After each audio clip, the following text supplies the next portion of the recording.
Bonjour à tous, j'espère que vous allez excellemment bien. Aujourd'hui on se retrouve pour faire le débrief de la 7e étape de ce Paris-Nice 2022. On reviendra bien entendu sur cette étape du côté du col du Turini avec le bilan des Bleus.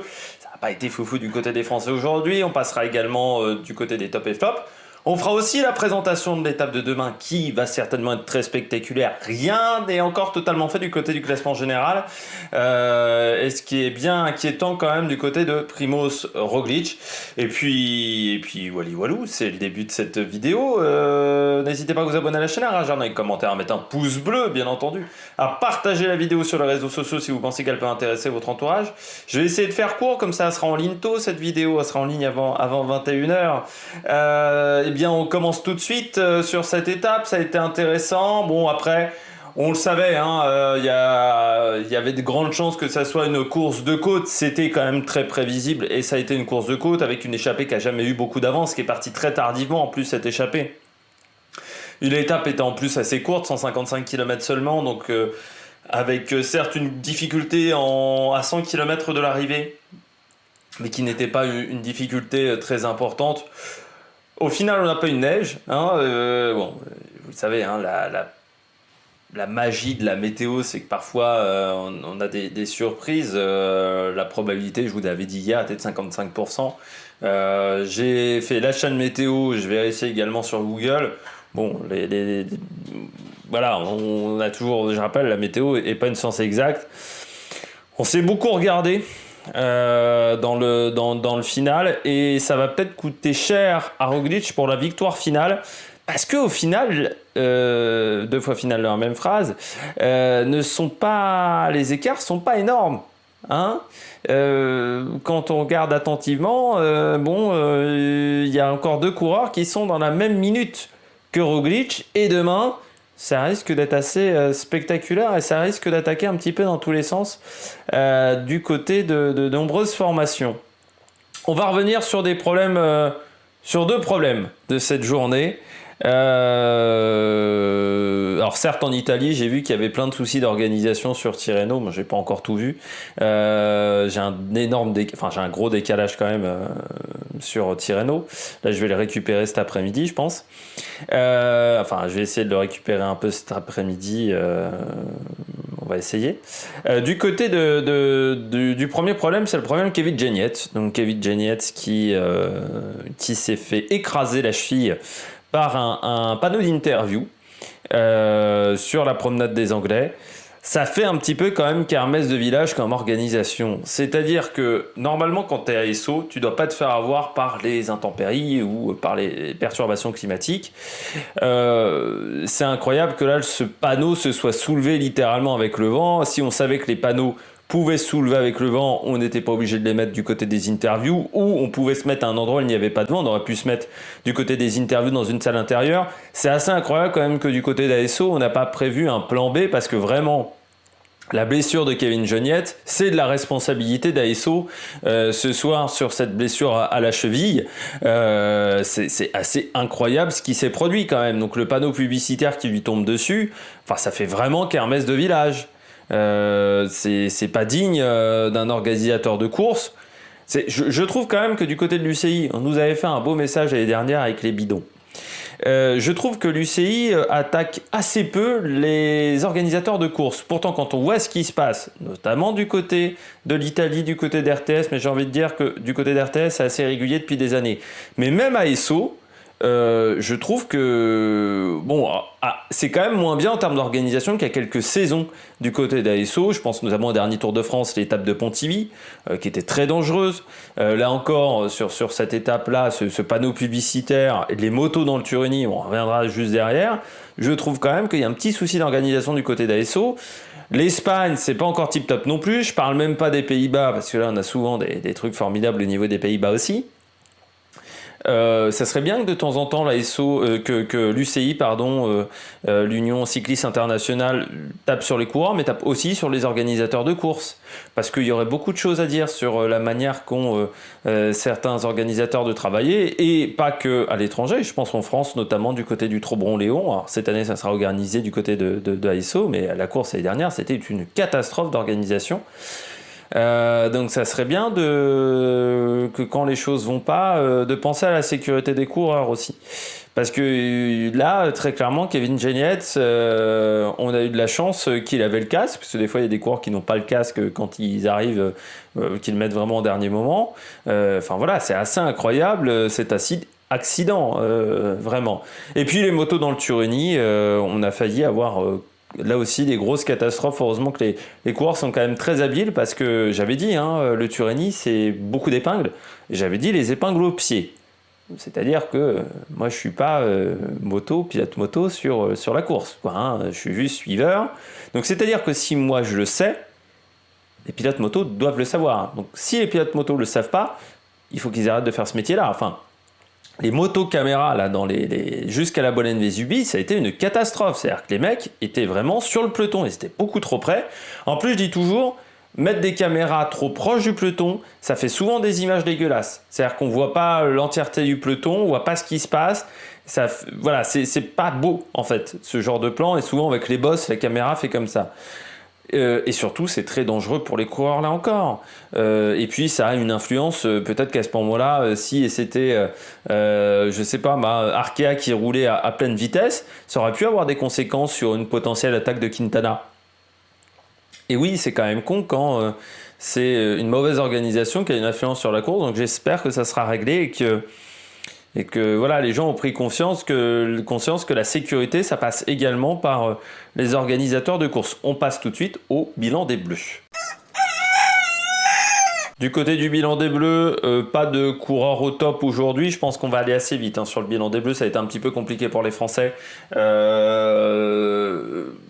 Bon, voilà, c'était une arrivée un peu difficile pour certains coureurs.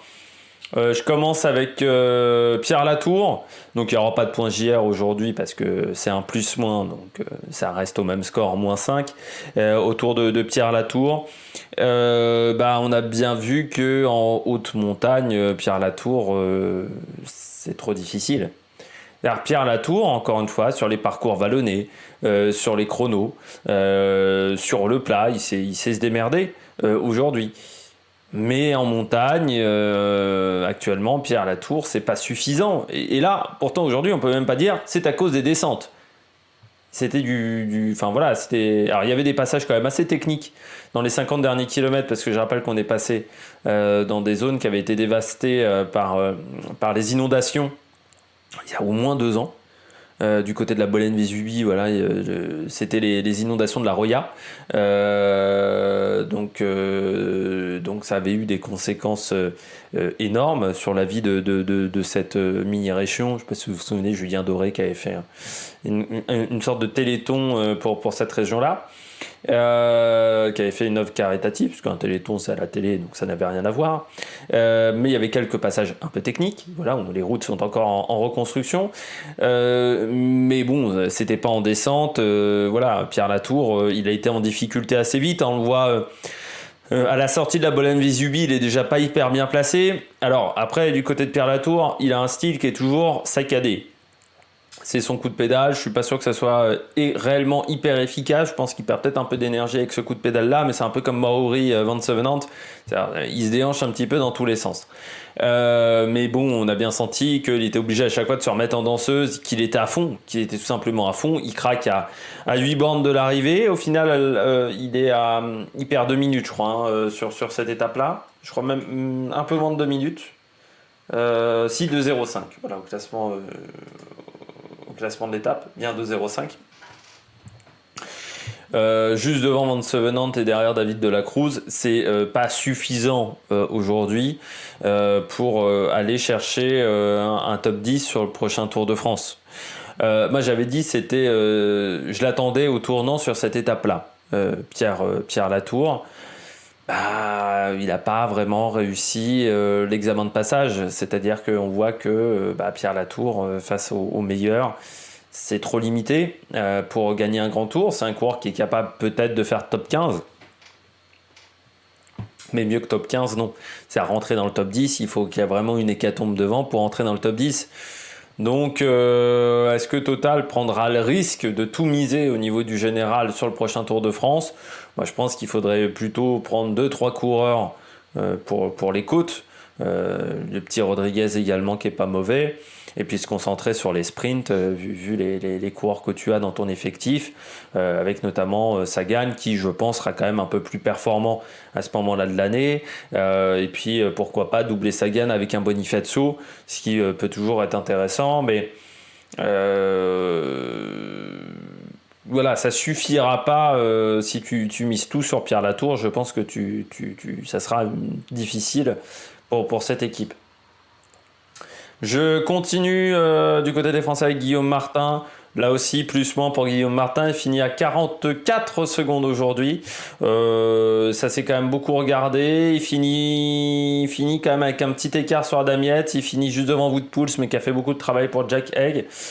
Les jambes de mars sont un peu moins bonnes que les jambes de février. J'ai l'impression du côté de Guillaume Martin.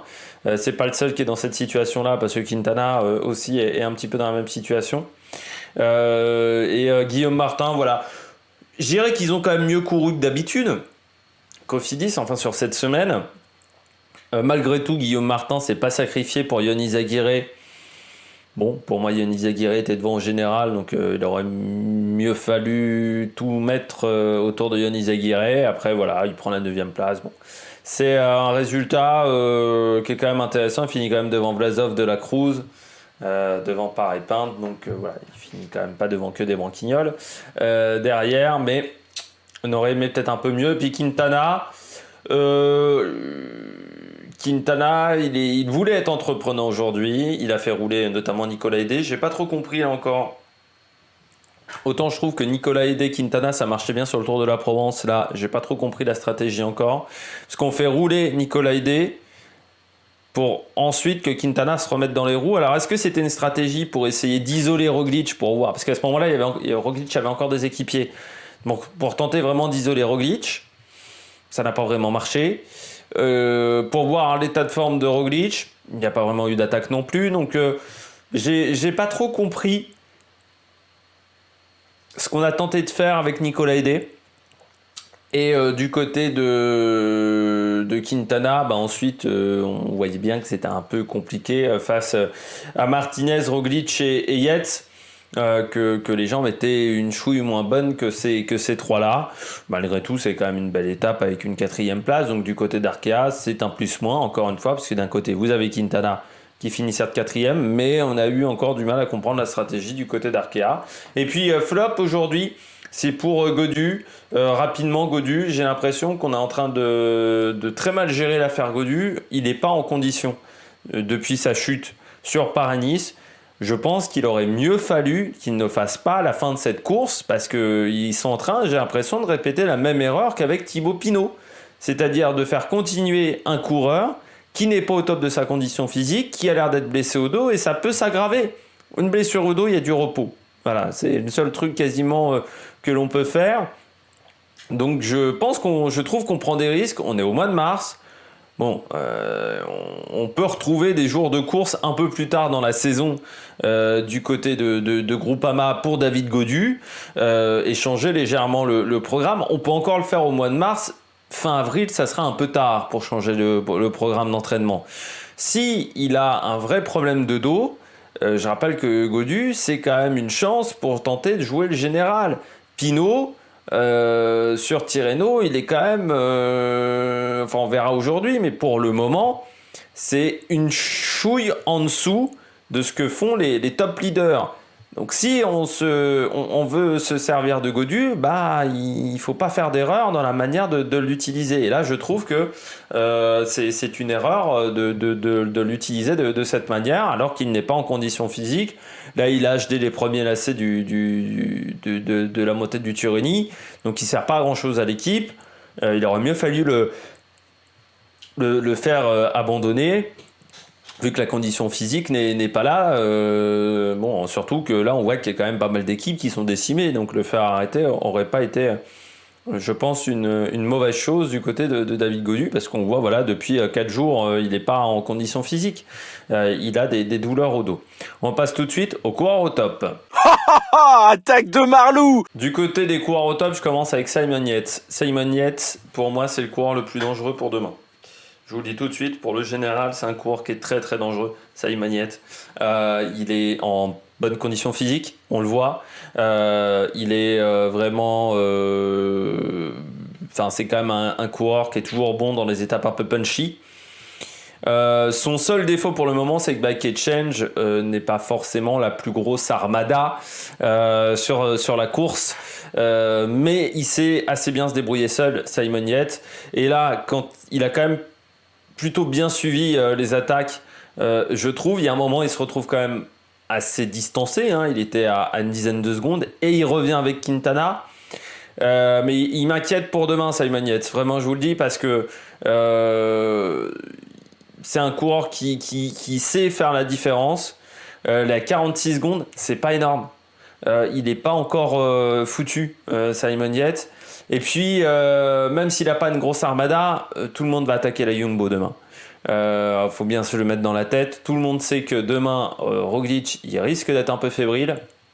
Autant vous dire que Simon Yates, c'est un coureur sur lequel il faudra compter et faire attention vraiment aux coureurs anglais, parce que même seul, il est capable de faire la différence. Et puis, bon, on ne sait jamais, une alliance entre 2-3 coureurs qui veulent lâcher Roglic, ça pourrait être également le cas. Donc il faudra faire très attention demain à Simon Yates, le coureur de Bike Exchange, qui est vraiment en bonne condition physique, ça, il n'y a pas de doute.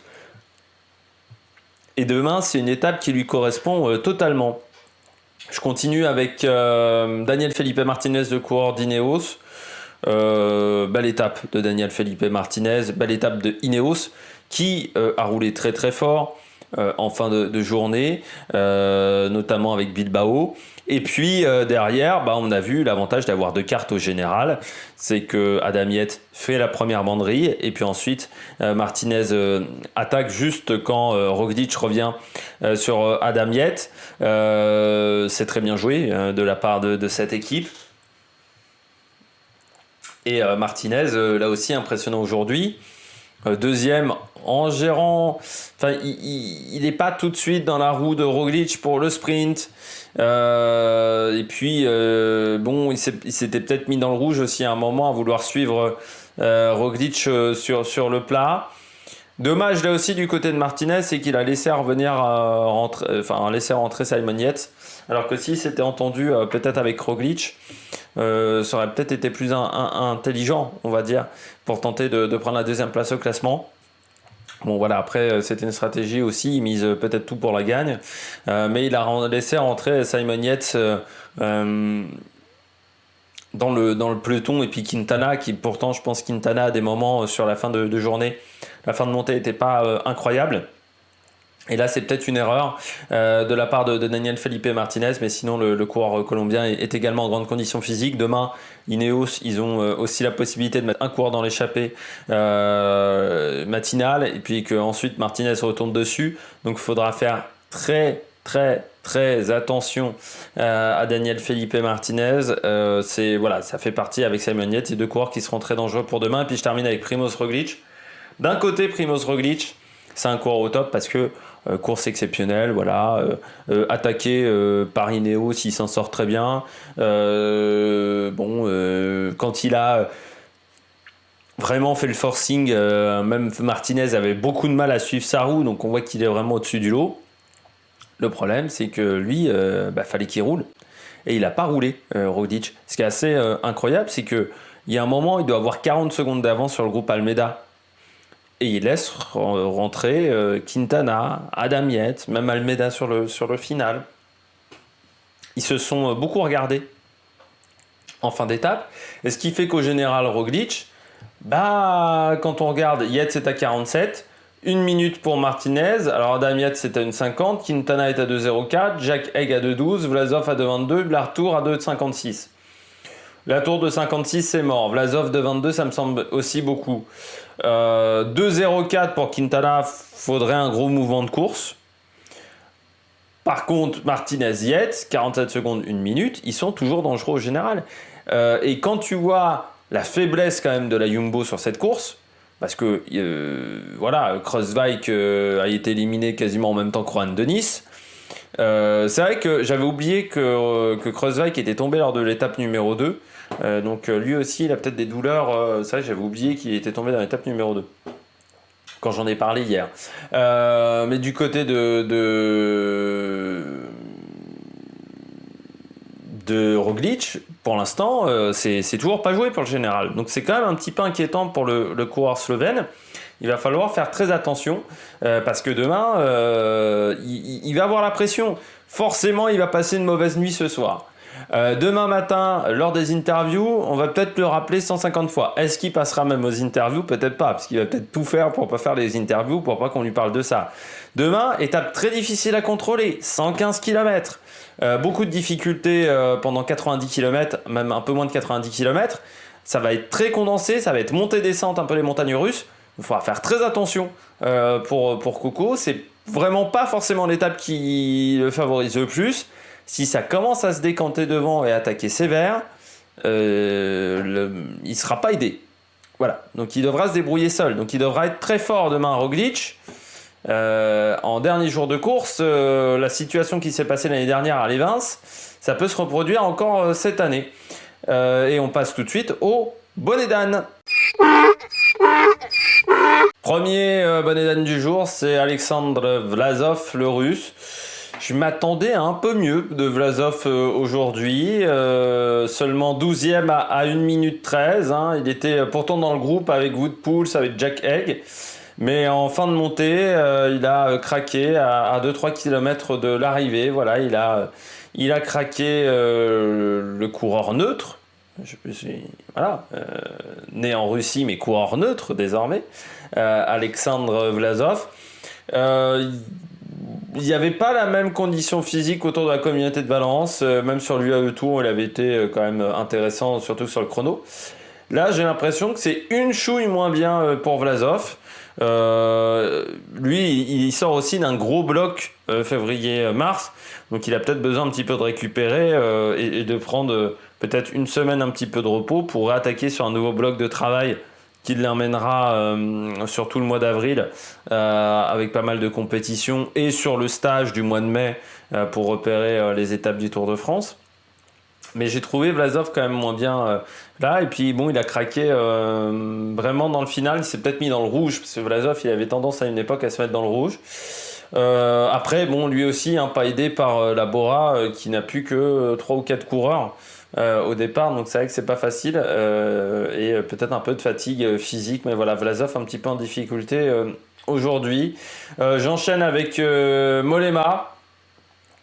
Que j'avais trouvé plutôt intéressant lors de la première étape, comme quoi je me suis gouré, hein. J'avais dit voilà, c'était sur sa manière de courir, il me semblait puissant. Après bon, Bok Mollema, on sait aussi que c'est plus trop sa tasse de thé, le général des courses par étape. C'est un peu comme Fuglsang, on va dire. C'est des coureurs qui n'ont plus forcément la motivation pour faire ce genre de choses. Paris-Nice, c'était peut-être un peu trop difficile pour lui.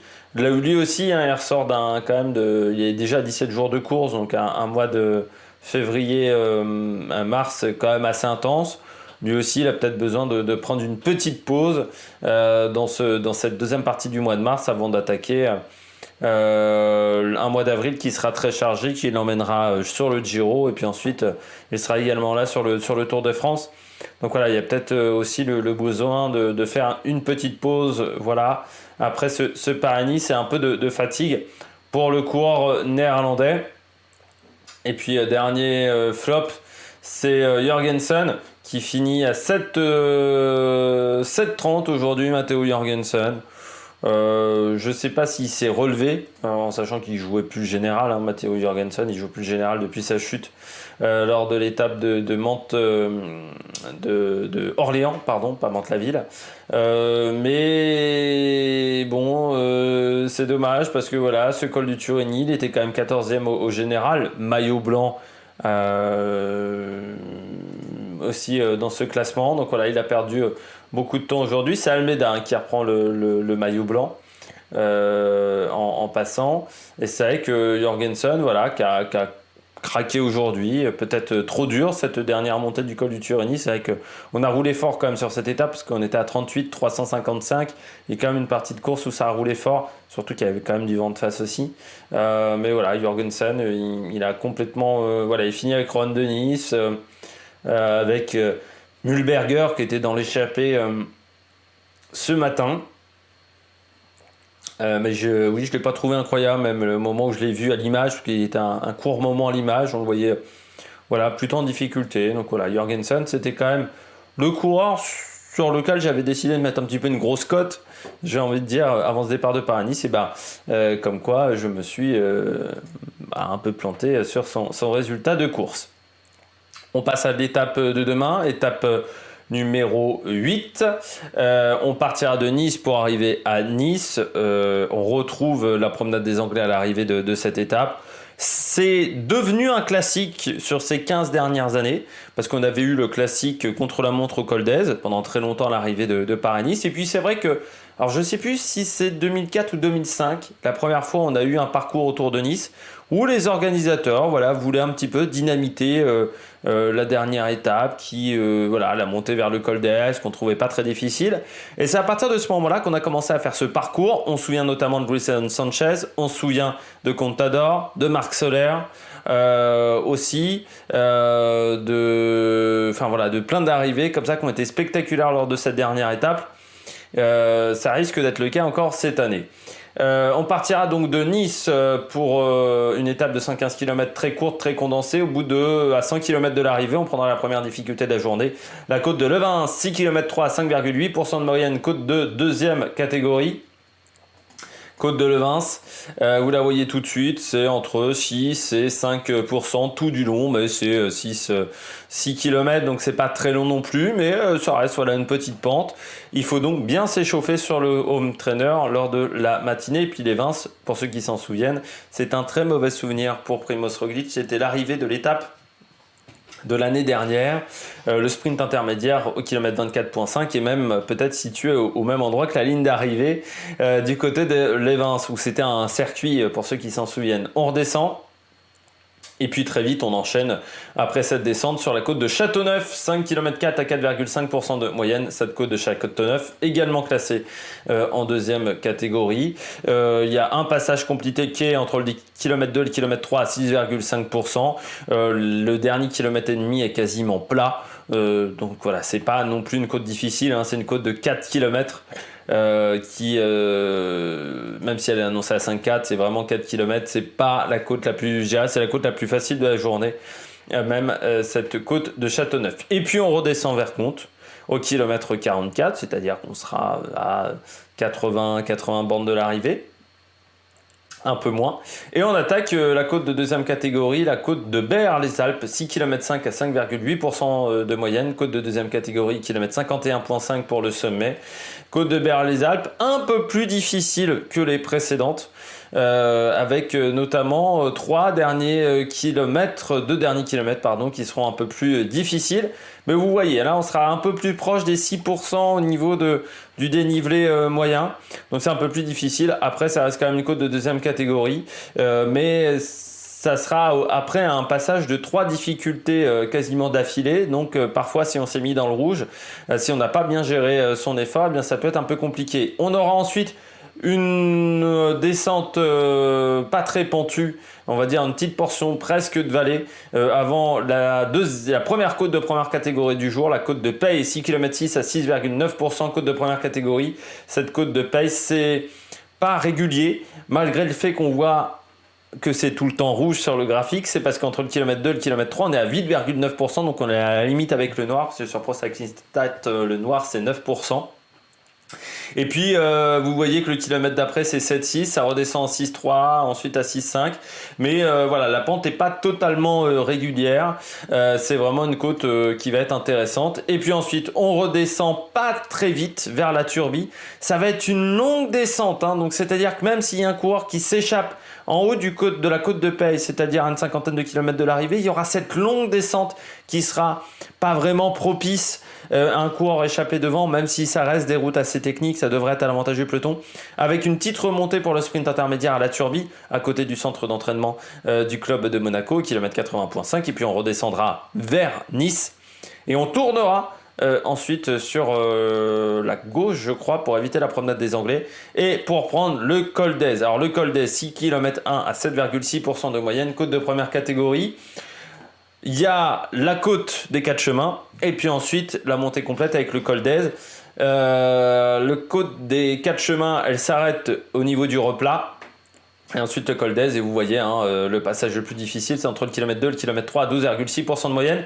Faire attention aussi, on est dans une zone très urbaine, c'est-à-dire qu'il y a des, comment on appelle ça, des couloirs de bus aussi, donc voilà, c'est un endroit où il faut faire attention également, où on place ses roues dans cette difficulté du col d'Aise. Et puis on reprend un petit peu de difficulté sur le kilomètre, entre le kilomètre 4 et le kilomètre 5, où c'est de nouveau un peu pentu. Et puis sur la fin, ça reste un long plateau au sommet du col d'Aise.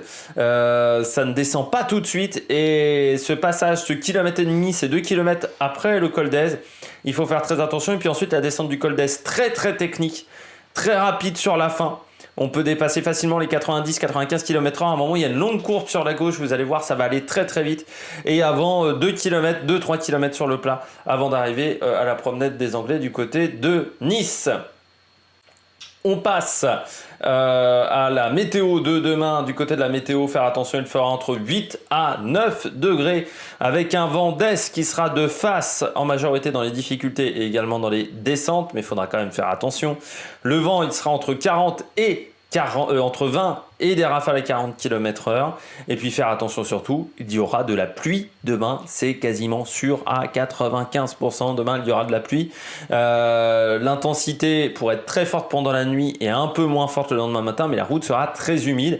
Et faire attention, je crois qu'il n'a pas plu depuis quelques temps dans cette région, c'est-à-dire que la route risque d'être grasse, et l'arrière-pays niçois, ce sont des routes très techniques. Les routes du Monte Carlo, pour ceux qui connaissent un petit peu, donc ça veut dire avec les parapets, donc il faudra faire vraiment attention. Et 8 à 9 degrés, mais avec la pluie, le ressenti devrait être beaucoup plus faible. Et il ne faudra pas oublier de manger lors de cette étape, parce que vu qu'il va faire froid et vu que ça va être très intense, on pourra avoir des surprises avec des petites fringales. Du côté de la stratégie, je pense une grosse bagarre entre leaders, ça me semble assuré. Après, est-ce que l'échappée arrivera à résister ? Il faudrait que l'échappée arrive quand même à prendre du temps sur la première partie de course, qui me semble un peu difficile. On pourrait également avoir un coureur qui arrive à ressortir du peloton, par exemple à la Turbie ou un peu avant la descente, un coureur costaud quand même, qui arriverait à tenir jusqu'à l'arrivée dans le col d'Aise, parce que derrière ça commencerait à se regarder, vu qu'on verrait qu'on n'arrive pas à faire la différence. Du côté de mes pronostics pour demain, Simon Yates, parce que je vous l'ai dit, je le trouve très dangereux et en grande condition physique. J'ai mis Daniel Felipe Martinez. Et McNulty, parce que lui, s'il sort à 50 bornes de l'arrivée, c'est pas sûr qu'on arrive à le rattraper, vu sa condition physique. Malgré tout, il a fait quand même pas mal d'efforts sur l'étape du jour, donc ça va peut-être être compliqué pour McNulty. Puis du côté de la grosse cote, j'ai mis Mauri Van Sevenant, qui a fait quand même une belle montée, 14e ou 15e. C'est un type de parcours qui peut lui convenir avant de se venante si Quick-Step travaille autour de lui, mais Quick-Step n'a plus beaucoup de coureurs sur cette course. Du côté du programme télé, 15h15 pour Eurosport 2 et 15h05 pour France 3, toujours pour la même raison. Eurosport 2, il y a pas mal de sports d'hiver. Par contre, sur JCN+, c'est plus tôt le départ de la course. Alors, je ne crois pas en intégralité quand même sur JCN+. Ceux qui ont JCN+, me le diront dans les commentaires. Mais au niveau de la diffusion, c'est un petit peu plus tôt. Mais j'ai pas réussi à trouver l'horaire de départ, tout simplement. N'hésitez pas à vous abonner à la chaîne, à réagir dans les commentaires, à mettre un pouce bleu, à partager la vidéo. J'espère que vous avez aimé cette vidéo. Donc on se retrouve demain pour faire seulement le débrief de la dernière étape de ce Paris-Nice. Donc ça devrait être une vidéo un petit peu plus courte. D'ici là, n'hésitez pas regardez du cyclisme. Et puis on se retrouve pour de nouvelles aventures. Allez, ciao sur la Mec Production. Et puis n'oubliez pas, il y a les vidéos paralympiques également pour vous passer le temps en ce samedi soir. Allez, ciao.